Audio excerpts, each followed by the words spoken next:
જેને નિર્વાસનિક થવું હોય એને પોતાની ઉપર લેતા શીખવું જોઈએ. ભૂલ તો આપણી જ કહેવાય. આપણી ન હોય ને આપણી લે તો પણ એની ભૂલ સુધરે અને વાસના ઓછી થાય.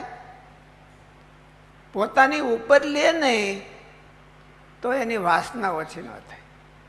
એટલે તમારે જેમ જવાબદારી છે, શાસ્ત્રીજી મહારાજ ઘણું કહેતા કે યુવાન ઉંમર હોય ત્યારે સેવા વિના રહેવાય નહીં. અને એ સેવા પણ જવાબદારી પૂર્વકની હોય તો આપણને વધારે ફાયદો થાય.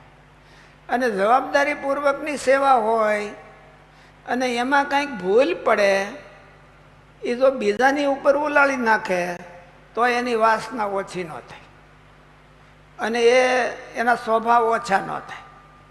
જો પોતાની ઉપર લે તો એના સ્વભાવ ઓછા થાય. તો તમારા કરતાં વહેલો નિર્વાસનિક થઈ જાય.